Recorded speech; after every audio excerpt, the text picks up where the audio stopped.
पुराणामध्ये काही कथा अशा आहेत की ज्यांच्या स्मृती खुणा आपल्या भारतामध्ये काही ठिकाणी आहेत. त्यामुळे पुराण म्हणजे सगळी कल्पित, खोटी, पोट भरण्याकरता लिहून ठेवली आहे असा तो एक समज. काही अतिशयोक्तीच्या रचना नाहीत असं माझं म्हणणं नाही, सगळंच खोटं नाही. जी कथा मी सांगणार आहे आणि या कथेत जो शेवट आहे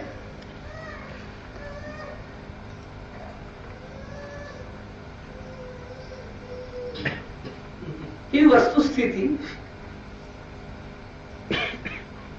ही खूण राजस्थानमध्ये अजमेर नावाच्या शहरी आहे.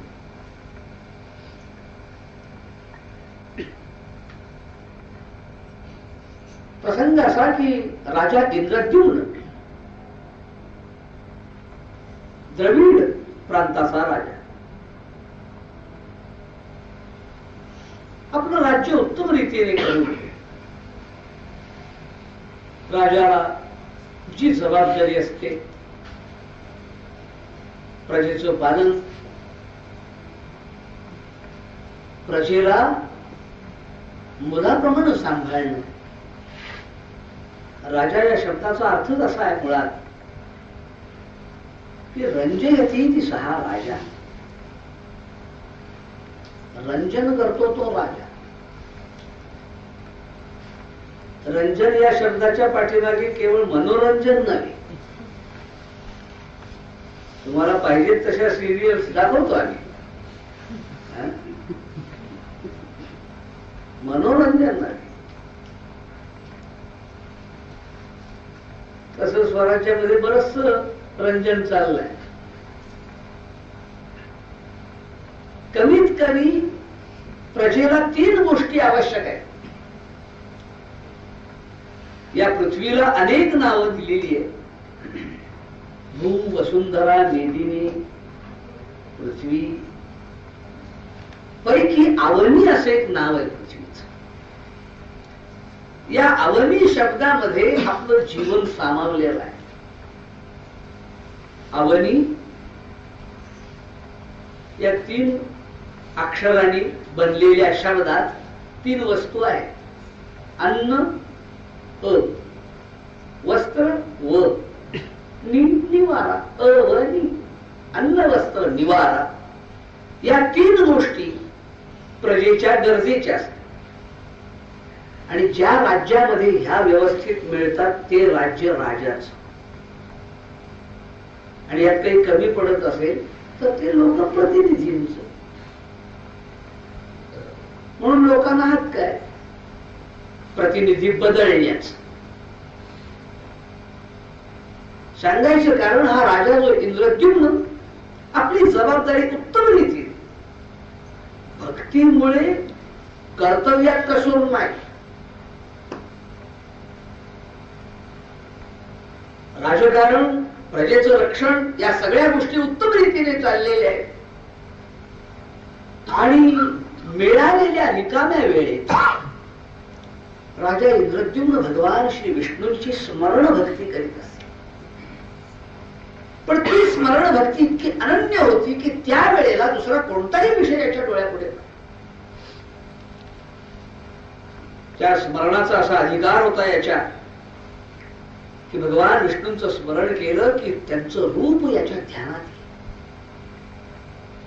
स्मरण असं असावं की ज्याचं स्मरण करतोय ती व्यक्ती, ते रूप आपल्या डोळ्यापुढे आलं पाहिजे. भक्तांचं परमेश्वराच्या बाबतीत असं नक्की होत असलं पाहिजे. तो अधिकार मला सांगायचा नाही, पण व्यवहारातल्या दृष्टीने आपण सुद्धा विचार करून पहा. आपल्या जवळची, आपल्या आवडीची, आपल्या प्रेमातली अशी एखादी व्यक्ती असते, मित्र म्हणा, की त्याचं स्मरण केल्यानंतर तो किती शेकडो मैल जरी आपल्यापासून दूर असला तरी त्याचं रूप आपल्या ध्यानात येतं. स्मरणाने परमेश्वराचं स्मरण अशा पद्धतीने करणारी जी मंडळी असतात त्यांच्या ध्यानामध्ये ते राजा इंद्रद्युम्न एकदा आपल्या सेवकांच्या बरोबर मित्रमंडळींच्या बरोबर शिकारी करता अरण्यात गेलेला असताना दुपारपर्यंत शिकार झाली, बरोबर खाण्याचे पदार्थ नेलेले, आणि या लोकांनी आता कुठेतरी विश्रांती घ्यायची, बरोबर नेले ते आहार करायचा म्हणून नदी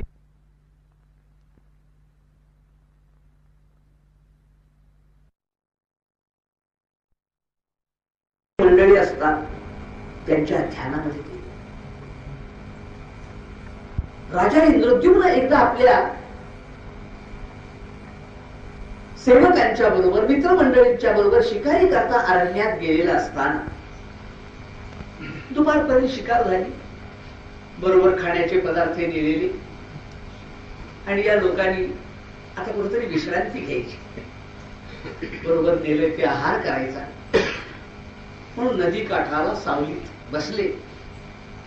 आहार झाला आणि तो विश्रांती म्हणून कोणी खेळतायत, गप्पा मारतायत. राजा रिकामा वेळ मिळाला असं मांडलं आणि त्या झाडाखाली भगवान श्री नारायणाचं स्मरण करीत बसला. स्मरण केलं आणि मगाशी सांगितल्याप्रमाणे भगवंताचं ध्यान त्याच्या समोर प्रगट झालं. शांताकारं भुजगशयनं पद्मनाभं सुरेशं विश्वाधारं गगनसदृशं मेघवर्णं शुभं लक्ष्मीकान्तं कमलनयनं योगिभिर्ध्यानगम्यं वन्दे विष्णुं भवभयहरं सर्वलोकैकनाथम्. आणि त्या ध्यानामध्ये असं रंगून गेला की आपण शिकारीला आलो आहोत, आपल्या बरोबर बाकीचे लोक आहेत, परत आपल्याला जायचंय नगरामध्ये, भान राहिलं नाही. त्या ध्यानात रंगल्यामुळे हे सगळं विसरलं आणि प्रसंग असा रूपी गुंतले लोचन, रूपी गुंतले लोचन, रूपी गुंतले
देहभाव हरपला.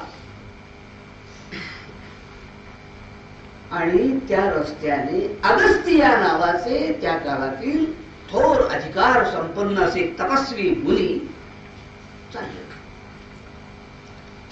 अगस्त्य मुनीने राजाला पाहिलं, पण राजा भगवान विष्णूंच्या ध्यानामध्ये रंगलेला असल्यामुळे अगस्तीला पाहू शकला नाही.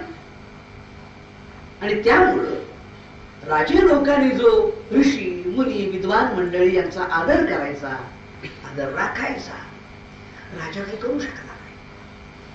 अगस्त्य मुनीला याचा राग आला. हा राजा उन्मत्त झालाय. सगळं व्यवस्थित चाललंय, राज्यकारभार सुरळीत आहे, प्रजा याच्यावर संतुष्ट आहे, आणि त्यामुळे हा राजा मस्तीला आलाय. एवढा मी या रस्त्याने चाललेला असून हा माझ्याकडे पाहतोय ढुंकून. उठावं लागेल, नमस्कार करावा लागेल म्हणून डोळे झाकून सोंग करून बसलाय, नाटक करतोय. तेव्हा याची मस्ती जिरवली पाहिजे. मग अगस्त्य मुनींनी शाप दिला. हे तपस्वी लोक तपश्चर्येने तापलेले असायचे व कायम शांतपणा नसायचा. बहुतेक तपस्वी ऋषी लोकांच्या गोष्टी आपण पाहिल्या. विश्वामित्र प्रकरण, दुर्वास प्रकरण, भडकाच कायम, विचार कमी. या अगस्त्य मुनीने धरतीशी शापच देऊन टाकला. राजा, ज्या अर्थी असा मस्तीने वागतोयस माझ्याशी, त्या अर्थी हा माणसाचा देह तुला टाकून मस्तवार असा हत्तीचा देह धारण करावा नाही. असं एखादा ऋषी आता ह्या काळात व्हायला पाहिजे. प्रांतात प्रांतात तुझे माजलेत काही काही, पण नाही हो. आमच्या नशिबी अशा काही लोकांच्या हातात सत्ता असणं आणि आम्ही ते बघणं, ते भोगणं, हेच आमचं नशीब आहे. थोडा थोडा बदल व्हायला लागला आहे.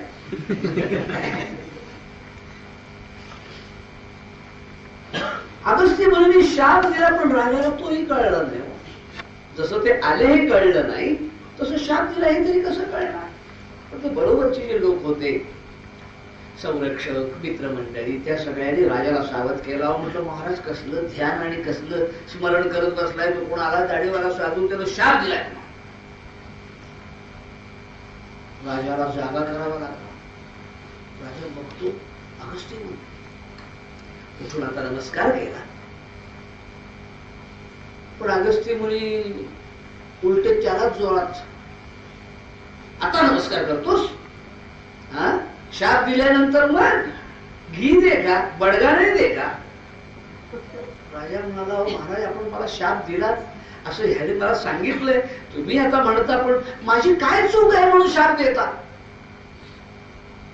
मी जो आपल्याला पाहू शकलो नाही याचं कारण मी सोंग करून बसलो नव्हतो. मी भगवान श्री नारायणांचं ध्यान करत होतो, त्यांचं रूप माझ्या डोळ्यापुढे होत, आपल्याला मी पाहू शकलो नाही. काय म्हणालास? खरं सांगतोयस? अगस्त्य मुनीला आता विचार करावा लागला. जर हा खरोखर भगवंताच्या ध्यानामध्ये मग्न असताना मी याला शाप दिला, ही माझी चूक आहे बघ, हे जर भगवंतांना कळलं तर ते अंबरीश प्रकरणात जशी दुर्वासाची फजिती झाली तशी माझी होईल. राजा, जर असं असेल तर माझी चूक आहे. आणि हे बघ, आता मला विचार करून तुझ्या बाबतीमध्ये शापा करता जेवढं पुण्य खर्ची पडलं तेवढं आता उशापा करताही खर्च करावा. ह्या लोकांचे शाप, आशीर्वाद, उशाप खरे होत असत का?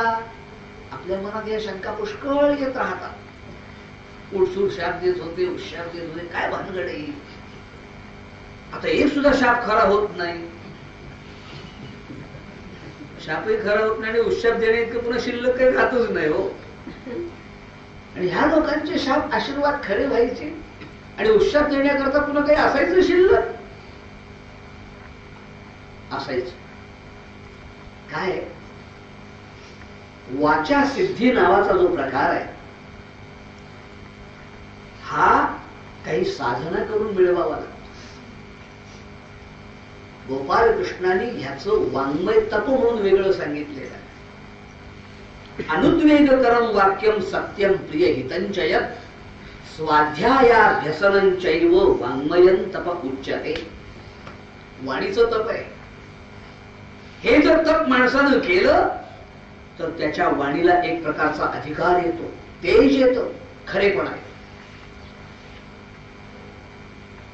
कलियुगामध्ये शाप आशीर्वाद खरे होत नाहीत याचं कारण आम्हाला कुठले नियमच पाळायला नकोच आहे. मग शब्दाला खरेपणा यायचा तरी कुठला? कमीत कमी 3 गोष्टी तरी माणसानं पाळल्या पाहिजे. 3 गोष्टी तरी शब्दाला खरेपणा यावा तर. कोणत्या? परान्न घ्यायचं नाही, दान घ्यायचं नाही आणि परस्त्रीचा विचार स्वप्नात देखील वाईटपणाने करायचा नाही. एवढ्या 3 गोष्टी पाळल्या तरी शब्दाला तेज येत. यातला मी काय पाळतो? अगदी कीर्तनकार देखील नरसोबाची वाडी ते साखरी आगर गाठायचं म्हणजे वाटेत कुठे ते हाणलंच पाहिजे. त्यामुळे परांनाने विटाळलंय तो. दानाच्या बाबतीत प्रश्नच नाही. 5 दिवस कीर्तन झालं की बिदाडीचं पाकिट तयारच असतं श्रीगोंच्याकडे. परस्त्री या विषयात जास्त बोलत नाही. कारण कापड दुकानातली ती रूपसंगम साडी नेसवली मॉडेल सुद्धा आम्हाला भरवळ पाडतात. तुझी काकी कीर्तन मोकळा हो, लक्षात वगैरे पाहिजे त्याला. शब्दाला तेज यायचं कसं? ह्या लोकांनी काही आचार पाळलेला होता. शाप द्यायचा म्हणजे त्याकरता काही पुण्याही खर्ची पडत असे आणि उशाप देण्याकरता पुन्हा शिल्लक राहत असे. आम्हाला पुष्कळ वाटतात एखाद्याला शाप द्यावा, देतो आम्ही, काही होत नाही त्याच. एखाद्याला की हाताला हात चढून आम्ही म्हणतो तुझं वाटोळ वाटोळ पडवले, चौकोनी पडवले, काही वेगळं. तसंच आशीर्वादाच्या बाबतीत परीक्षेला निघालेला मुलगा कीर्तनकार बुवा दिसला म्हणून बुवा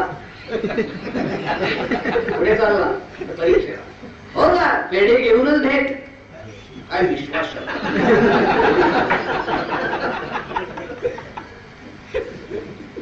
तो भेटला नंतर काय पेढे कसली नाही का, नमस्कार करून गेला होता. तो म्हणाला नमस्कार कळला. निदान मागच्या ठिकाणी 2 विषय तरी सुटले होते. तुमचा आशीर्वाद घेऊन गेलो, सगळ्या विषयात भोपळा.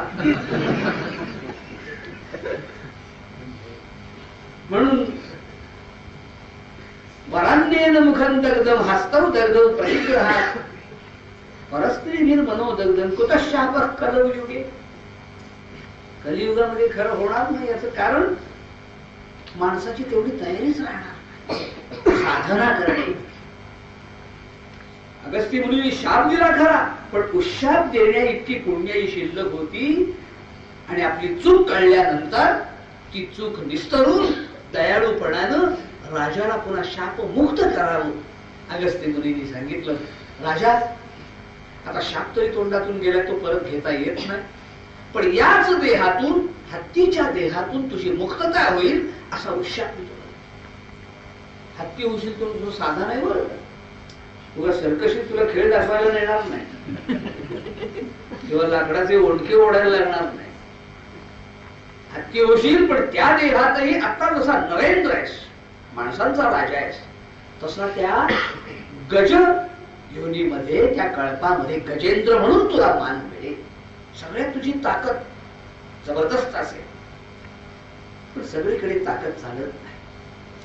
अशाच एखाद्या संकटात तू सापडशील की ज्यावेळी तुझे कोणी तुला उपयोगी पडणार नाहीत, अशा वेळेला तू केलेली जी नारायणाची स्मरण भक्ती ही वाया जाणार नाही, ही उपयोगी पडेल.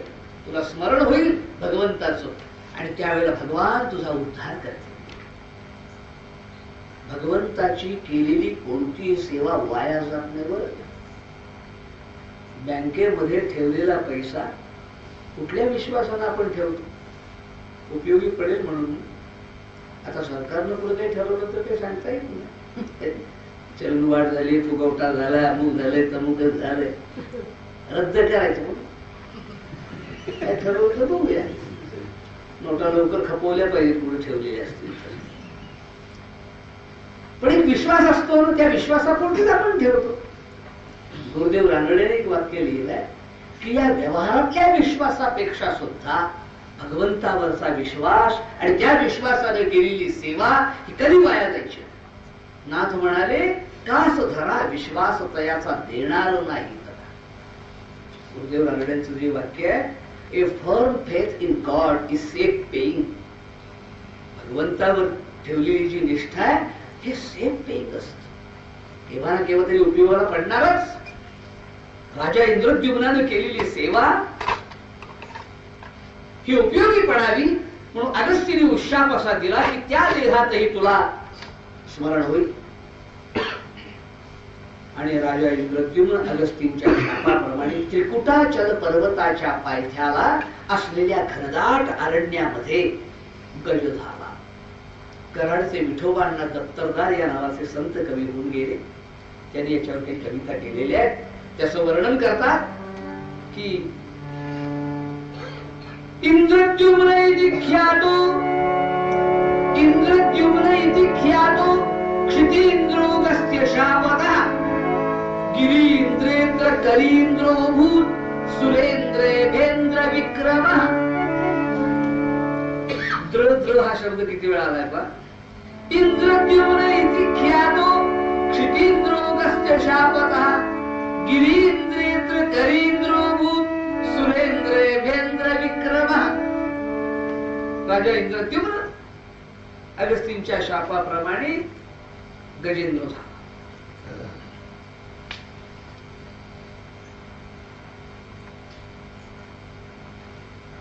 हत्ती म्हणजे आधी मोठं धूळ, त्यातून हा खास सगळ्यांच्या मध्ये गजेंद्र म्हणून शोभावा म्हणून जबरदस्त ताकद.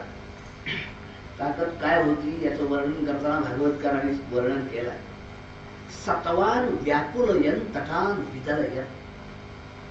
जाता जाता एखाद्या झाडाला सोंडेचा फटकारा मारला तर मुळापासून झाडं उन्मळून पडावी, वादळात उन्मळून पडतात तशी. एखाद्या पर्वताच्या कडेला टक्कर दिली तर कडे कोसळून पडावे, अशी या गजेंद्राची ताकद. सगळा कळप थरथरतोय याचा आवाज ऐकला. वनराज सिंहाला म्हणतात गंडस्थळ फोडतो हत्तीचं, पण या गजेंद्राच्या बाबतीत न्याय उलटा होता. गजेंद्र येतोय असं कळलं की सिंह शेपट्या वाकून पळायची कुत्री पळतात तशी, अशी या गजेंद्राची त्या सर्व अरण्यावर सत्ता. पण एकदा असा प्रसंग घडला, दुष्काळ पडला, पावसाचं पाणी नाही आणि पाऊस न पडल्यामुळे त्या अरण्यातील जी जी म्हणून पाण्याची ठिकाणं होती, सरोवर, तळी, नदी, नाले सगळं कोरडं झालं. हत्तीला पाणी फार आवडतं. नवे नवे त्याचं जीवन आणि त्याच्या जीवनातला शृंगार कीर्तनाच्या मर्यादेप्रमाणे एका वाक्यात सांगतो, हत्तीच्या जीवनातला शृंगार पाण्याशिवाय पुरा होत नाही. पाणी फार, काळा रंग, कातडी जाड आणि अशा प्राण्याला पाणी फार आवडतं. स्वच्छ पाणी नाही मिळालं तर डबक्यात तरी बसतात. आपण हत्ती जास्त बघत नाही, पण दुसरी काही त्या जातीचे प्राणी आपल्याकडे आहेत. म्हैस त्यातलाच प्रकार. त्यानंतर आणखीन एक प्रकार असतो, त्या दोन्ही आहेत, रानटी पण आहेत, गावठी पण आहे. माणसं सुद्धा तशी वागली म्हणजे म्हणतात असा का वागतोस, उगाच तो शब्द कशाला वापरू. मी तरी पाणी फार आवडतं, स्वच्छ पाणी नाही मिळतं डबक्यात तरी असतात. या गजेंद्राला त्या सगळ्या कळपाला पाणी नाही, पाणी नाही, तळमळत. शेवटी या गजेंद्राने विचार केला, पाणी पाणी करून या अरण्यामध्ये इथं तरफडून जीव घालवण्यापेक्षा जरा दुसरीकडे जाऊन शोध घेऊ. म्हणून एका उंच कड्यावर चढून यानं लांबवर नजर टाकली आणि वर पाण्याचा एक ठिपका दिसला. मोठ्या आशेनं सगळ्या कळपाला घेऊन हा तिकडे गेला आणि सगळ्यांच्या भाग्याने ते खरोखरच एक सुंदर सरोवर होत.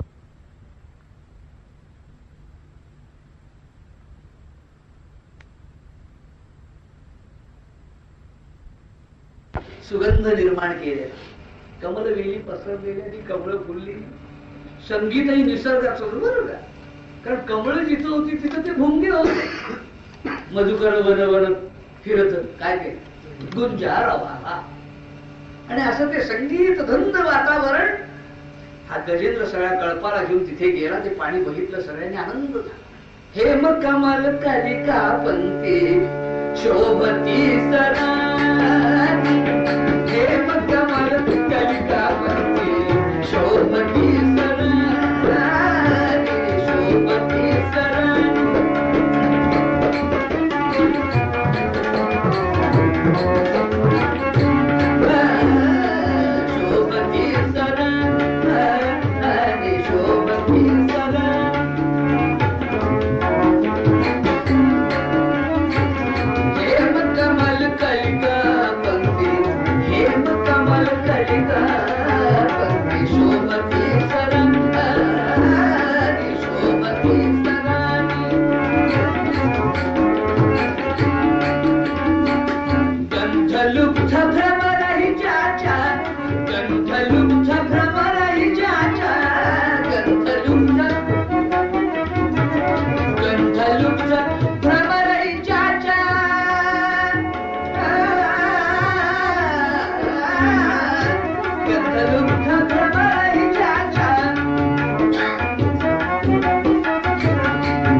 पंक्ती शोभती सरानी, गंध लुब्ध भ्रमरही ज्याच्या खिळती परिसरानी. असं ते सुंदर सरोवर विठोबांनी गद्य लिहिलंय. लहान आहे म्हणून म्हणतो, सकदाचित सकदाचित प्रखरतर तरणी किरण संधुक्षित, सकदाचित प्रखरतर तरणी किरण संधुक्षित, धरणीधर ग्रामणी तरिणी श्रीणितोवती करिणी परिणीयमान रश्माताप सिंधु तरणीव सरोवर सरणी शरणी चकार.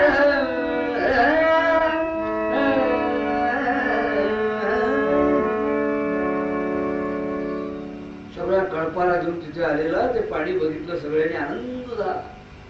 काठावर उभे आहेत, पाण्याकडे बघत आहे. कुणी पाऊल टाकले.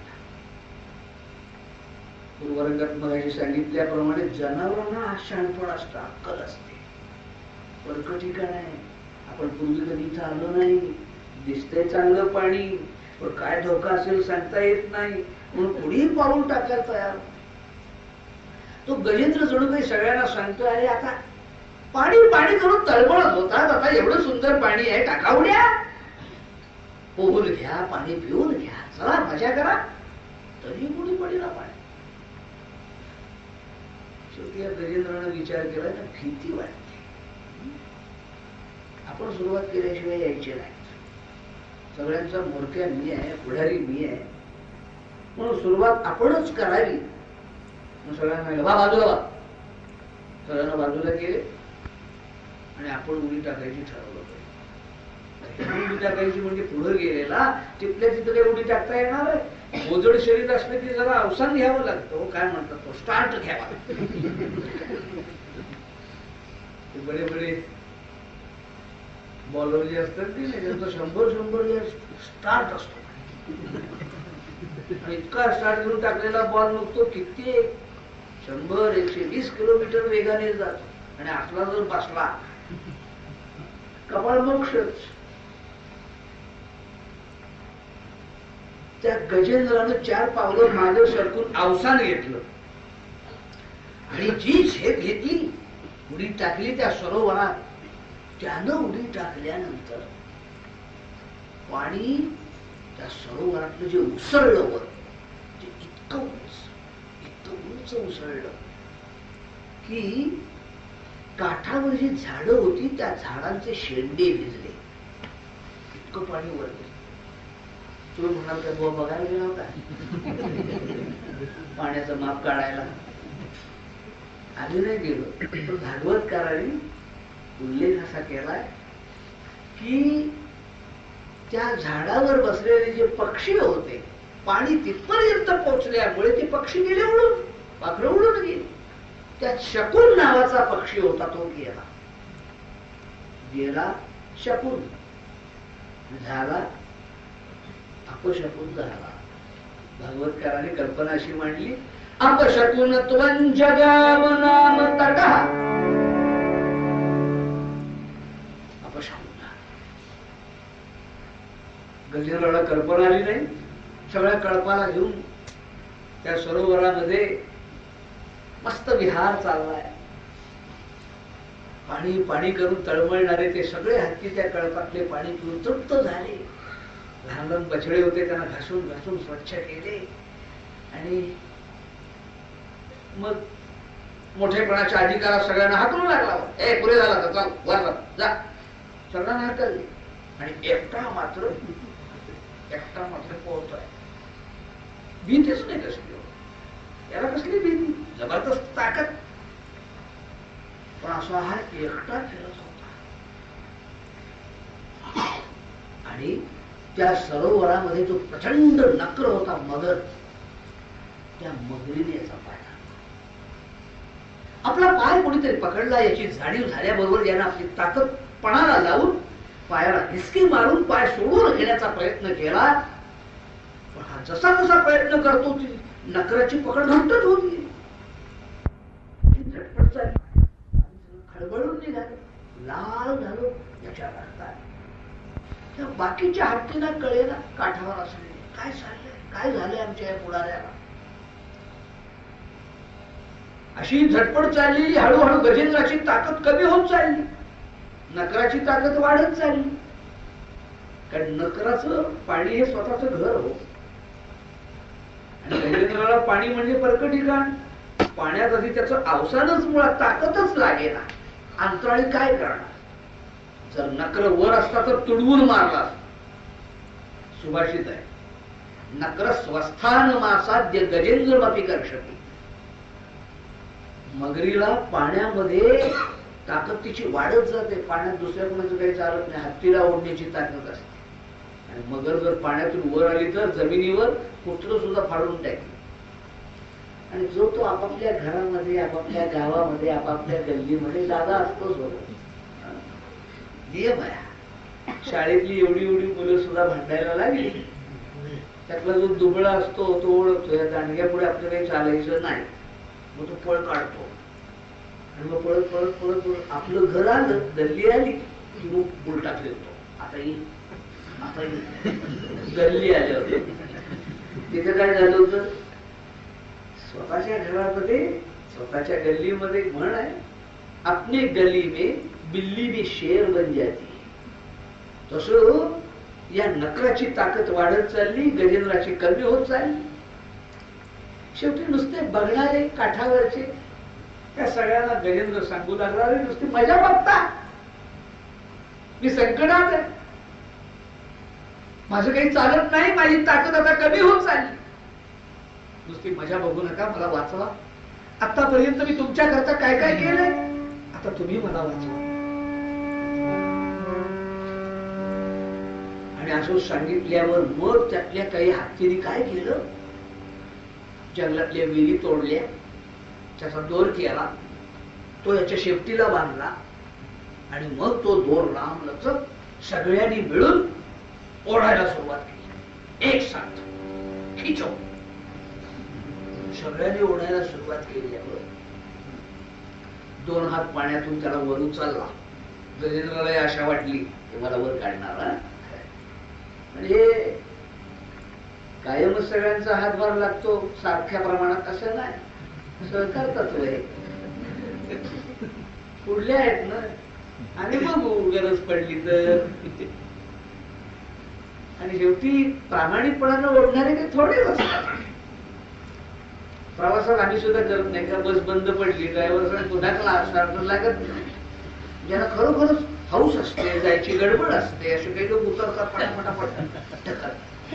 आमच्या जर काय करता असतो काय लवकर तरी जाऊन काय करायचे, कीर्तन रात्री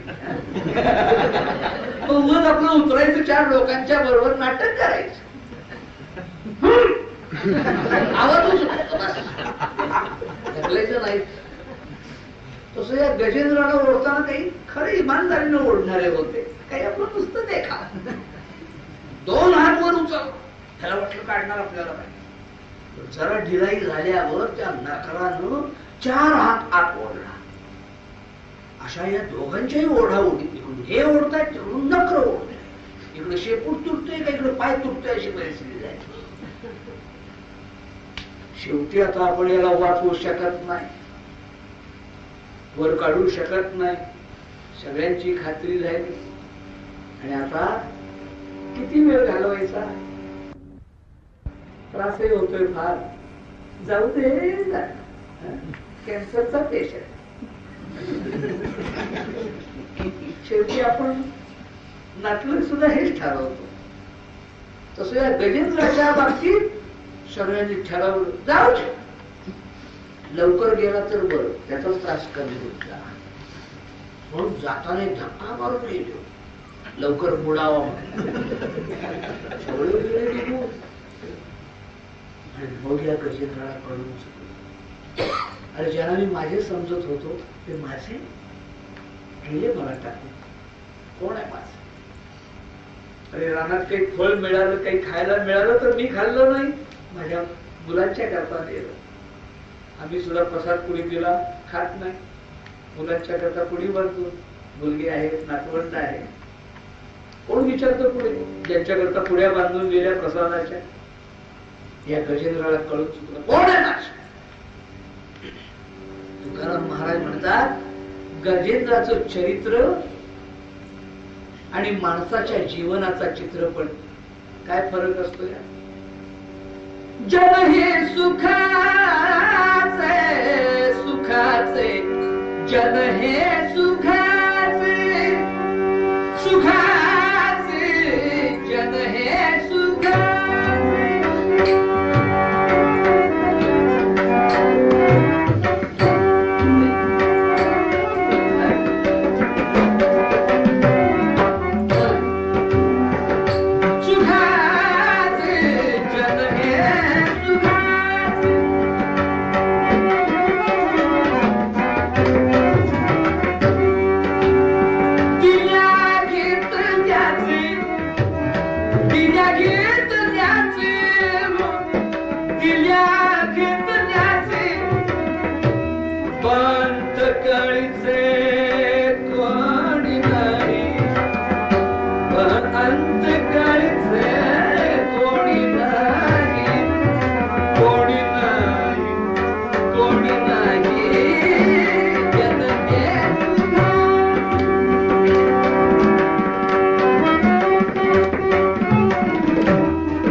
जन हे सुखाचे, जन हे सुखाचे, जन हे सुखाचे, जन हे सुखाचे दिल्या घेतल्याचे बांध काळीचे पवून झाल्या हीन शक्ती नाकडोळे गळती सांडोनिया जाती स्त्रिया पोरे. स्त्रिया पोरे हा शब्द मी पदरचा वापरलाय बरोबर. तुकाराम महाराजांचा शब्द वेगळा आहे. अर्थ वाईट नाही त्या शब्दांचा, पण आम्हाला तो व्यवहारात वापरायची सवय वाईट अर्थाने झाली आहे. अगदी उत्सुकता असली तर जाता जाता सांगेल कीर्तन बाहेर झाल्या झाल्या हीन शक्ती नाकडोळे गळती सांडोनिया जाती स्त्रिया पोरे. बाईल म्हणे खरं मारतात बरं थुंकोनिया घर नाशी. वृद्धावस्था आल्यानंतर दमा खोकला घरची माणसं वैताग करतो. सहधर्मचारिणी म्हणवणारी पत्नी सुद्धा वैताग. आठवत कसं नाही सगळं घर झुंकून घाण करून ठेवलंय. काय पुढे विचित्र आहे पुढलं जीवन. तुकाराम महाराजांनी हा जीवनाचा चित्रपट या गजेंद्राचं वर्णन करताना मनुष्याची वृद्धावस्था. सुधारलेल्या जगामध्ये आपण आता काय नवीन नवीन ऐकतो. म्हाताऱ्या माणसांच्या घरांमध्ये अडचणी व्हायला लागल्या म्हणून वृद्धाश्रम वगैरे निघाले जातात. इथे मिळतात म्हातारी माणसं मोकळ नको कटकट आहे. कुणी सांभाळत बसायचं. दुखणी सगळी निस्तरायची. सांगायचं कारण या गजेंद्राला हा अनुभव आता आला. सगळे टाकले. कोण आहे मास कोण आहे मास. आणि अगस्त्य मुनींच्या उशापानुसार जी केलेली स्मरण भक्ती ती यावेळी उपयोगी पडली.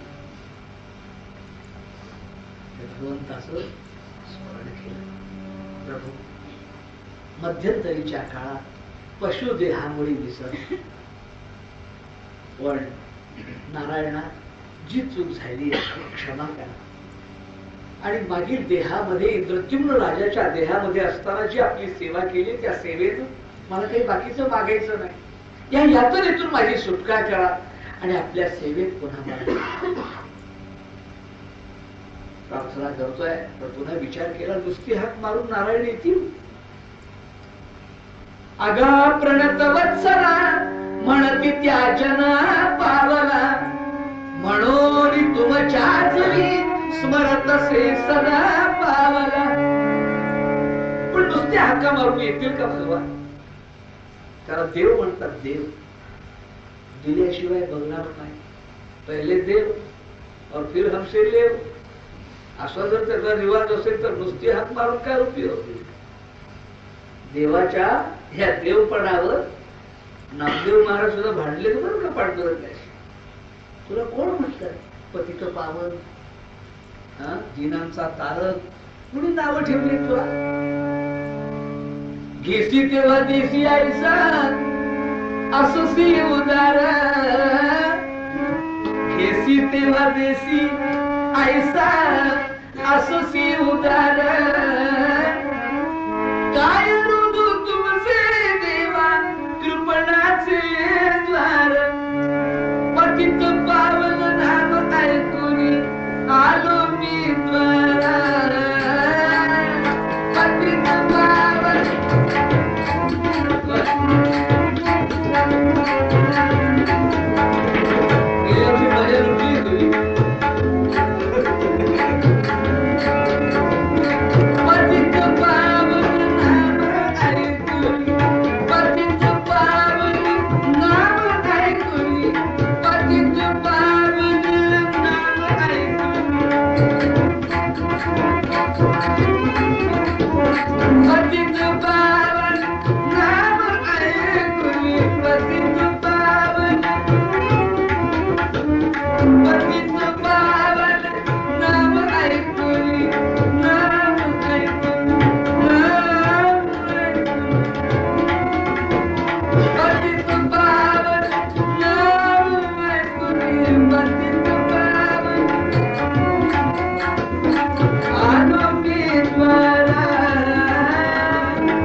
जैसी तेव्हा तेसी यायचा. नामदेव सुद्धा भांडले. या गजेंद्राने विचार नुसते हाका मारून येतील, पण देऊ तरी काय, देण्यासारखं काय? सगळा बुडत चाललोय. गंडस्थ तेवढं वर राहिलंय, बाकी सगळा बुडालाय. नकरानात ओढलाय पाण्यात. शेवटी यानं शेवटचा जीवाचा आकांत घ्या, धडपड केली. सोंड अशी पाण्यावर फिरवत होता. एक कमळ त्या सोंडीत मिळालं, ते तोडलं आणि पाण्यात अंतराळे हो पाय टेकलेले नसल्यामुळे अवसान तरी कुठे आहे, पण ते कमळ फेकलं, टाहो फोडला. कोण असशील ना या जगाचा मायबाप, तुला काय म्हणतात, नारायण म्हणतात, विश्वनाथ म्हणतात, काय म्हणतात मला कळत नाही, पण या जगाचा मायबाप कोणी असशील तो हे स्वीकार आणि मला सोडवूया. जगाचा जो ऐसा, जगाचा जो ऐसा धनी कवण तो पाव मसगा. ते कमळ फेकलं, फार वर गेलं नाही, जेम जेम 10-20 फुटापर्यंत गेला आणि परत गुरुत्वाकर्षण त्यावेळेला सुद्धा होत. परत फिरलं आणि झाला असा प्रकार, यानं ते कमळ फेकलेलं परत फिरायच्या आत भगवान श्री नारायण आले. ते कमळ स्वीकारलं, त्यानं दिलेली भेट आणि आपलं सुदर्शन चक्र त्या नकरावर सोडून त्याचा कळा फाडला, जबडा सैल झाला, गजेंद्राचा पाय त्यातून मोकळा झाला. एवढं हेतू वेळ किती लागला? तुकाराम महाराजांनी एका ओळीत बांधवलं. हा केसरशी घाली उडी धावून या बंद तोडी, या बंद तोडी धावून या बंद तोडी. हा केसरशी घाली उडी, हा केसरशी घाली उडी, हा केसरशी, हा केसरशी, हा केसरशी, हा केसरशी घाली उडी धावून या बंद तोडी, धावून या बंद तोडी, धावून या बंद तोडी. हाकेसरशी या एका शब्दात तुकाराम वर काय काय ठेवले बघा. हाकेसरशी म्हणजे हाके बरोबर, हा केसरशी म्हणजे हा सिंहाप्रमाणे केसरी प्रमाणे. हाके सरशी, त्या हाकेलाच भगवान म्हणाले, हाके बाजूला हो, सरशी हो, मला जाऊ दे. आणि भगवान येण्याच्या वाटेवरच हाक आली हो, तिचाच अडथळा व्हायला लागला. भगवंतांनी विचारलं कोण ग तू? ती म्हणाली मी हाक, हाक बाजूला हो, मला पुढे जाऊ दे. हाक हे जगे पे ठीक आहे.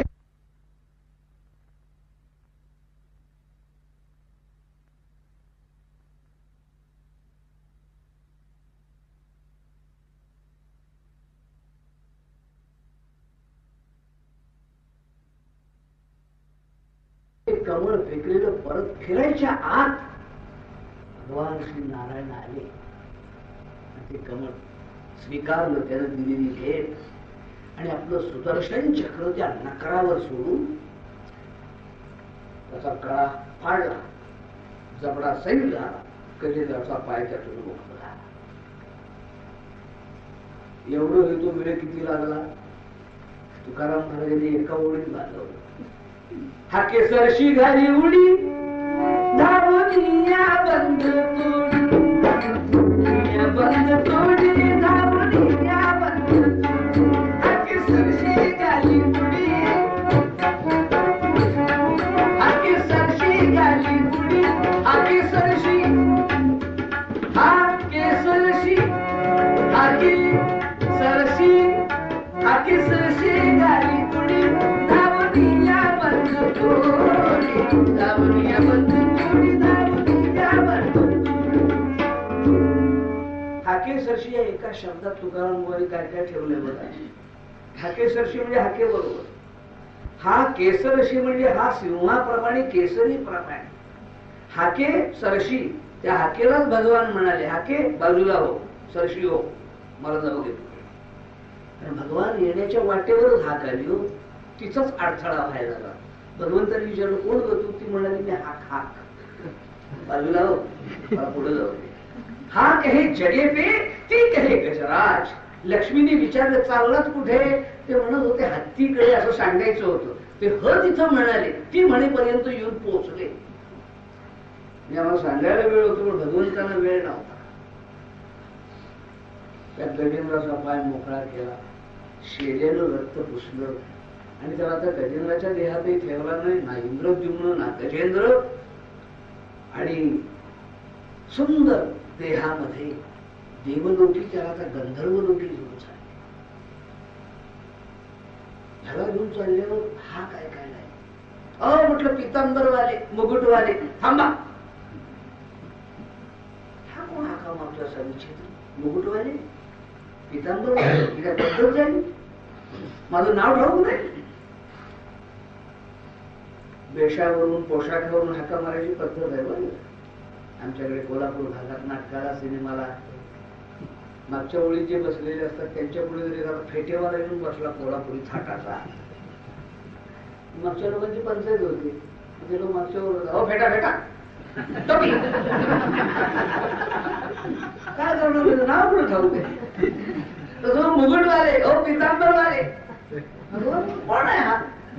बघता तो नकलच तर पडतोय. म्हणजे काय तू हसणार? हो का? म्हणजे याला कुठे घेऊन चालला? वैकुंठ. अच्छा, मग मलाही दे, तुलाही दे. काय चौपाटी आहे? कुणालाही तुला तर मुळीच देणार. माझ्या भक्ताला तू त्रास दिलायस? त्या नकरानं विचारला उलटा प्रश्न. म्हटलं तुमच्या भक्ताला त्रास दिला असं तुम्ही म्हणता, पण मी जर त्रास दिला नसता, पाय धरलाच नसता, त्याला तुम्ही कशाला असता? आणि हे बघा, ज्या विश्वातला हा गजेंद्र, त्याच विश्वातला मी नाही का? मलाही उद्धार करा. नसेल तर विश्वनाथ, विश्वोद्धार, विश्वंभर पदव्या तुमच्यातनं जोडून द्या, राजीनामा द्या, जाहीर करून टाक. आजपासून आम्ही विश्वनाथ काम सोडून दिलंय. विश्वोद्धार काम सोडून दिलं. आणि शिवाय मी असं ऐकलं होतं कीर्तनामध्ये, प्रवचनामध्ये, जर आपला उद्धार व्हावा असं वाटत असेल तर संतांचे, भक्तांचे पाय धरावे, लवकर उद्धार होतो. भगवान म्हणाले भक्तांचा पाय असा धरायचा, आणखी जरा जोरात धरला भक्त आटकलाच असता. भगवान विचार करतो, हा इतका कायदेशीर म्हणतोय, हा आहे तरी कोण? याचंही पूर्वचरित्र काय आहे? कुठं बघा रे जरा, फाईल काढा. चौकशी केली तो कळलं, हाही साधा नव्हता हो. हा ब्रह्मदेवाच्या सभेमध्ये रोज संगीत सेवा करणारा एक गंधर्व होता. पण एकदा असा सकाळी गायन सेवेला येऊन बसला. काय त्या दिवशी गाणं जमलं नाही, अंगवट कुठला काढला का काय कोणाचं किंवा आदल्या दिवशीचं प्रकरण जरा जास्त झालेलं असं. गंधर्वांना ते होतं मोकळं त्यावेळेला. त्यामुळे ब्रह्मदेव चिडले, माझ्या दरबारात बसून असं वेडं वाकडं जातोस? त्या अर्थी वेड्या वाकड्या शरीराचा आणि वेड्या वाकड्या चालीचा असा नक्रवश. तेव्हा त्या गंधर्वाने क्षमा मागितली, पुन्हा असं करणार नाही, फार तर प्रतिज्ञा करतो आजपासून बंद, पण इथे येऊ द्या, परत सेवा करू द्या. आणि मग ब्रह्मदेवाने त्याला पर्याय सांगितला, उषा की भगवंताचा, नारायणाचा एक भक्त तू ज्या सरोवरामध्ये नक्र म्हणून असशील तिथे येईल, त्याचा पाय धर, आणि त्याला सोडवण्याकरता भगवान आले की तुझा दयेचा अर्ज एकटा राष्ट्रपतीकडे टाकतात तसा झाला विचार तर होऊन जाईल, उद्धार होईल तो. असा त्या गंधर्वाला पुष्यात ब्रह्मदेवाने दिलेला, त्याप्रमाणे या नकराचाही उद्धार करावा लागला गजेंद्रामुळे. आणि असं हे पुष्कर सरोवर, या सरोवराचं नावही पुढे बदललं गजेंद्र मोक्ष तीर्थ. आणि हे आहे राजस्थान प्रांतातील अजमेर नावाच्या शहरी. आपण या संदर्भात वाचलंही असेल पुष्कर. अजमेर शहरामध्ये हिंदू आणि मुस्लिम या दोन्ही समाजाला एकत्र आणण्याची श्रद्धास्थान आहे. हिंदूंच्या करता गजेंद्र मोक्ष पुष्कर सरोवर, आणि मुस्लिमांच्या करता हजरत पीर दर्गा आहे मोठा. सांगायचं कारण गजेंद्र हा पूर्व देहातील राजा इंद्रद्युम्न, पुढे झालेला पशुदेह मिळवलेला शापामुळे, पण याला भगवंताची केलेली सेवा त्याही देहात उपयोगी पडली. नाथांचं बोलणं खोटं आहे बाबा. ज्याचा विश्वास ठेवून केलेली सेवा वाया जायची नाही, पण ती सेवा अनन्यतेची मात्र निश्चित पाहिजे. तीच रुजू होते, तीच खात्रीलायक असते, फळ मिळवून देणारी असते. नाही तर जन्मभर भक्ती या नावाखाली आम्ही कोणतीही क्रिया करत राहिलो, तिचं फळ तर काही दिसत नाही. म्हणून नाथांना हा शब्द ठेवावा लागला. पहिला या पदाच्या सुरुवातीला अनन्य शरण प्रभुला, अनन्य शरण प्रभुला, अनन्य शरण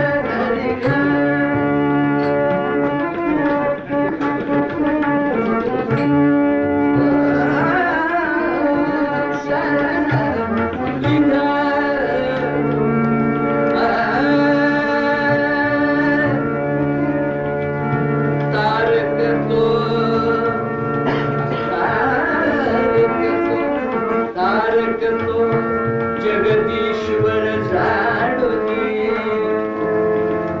जाणोनी तारक जगदीश्वर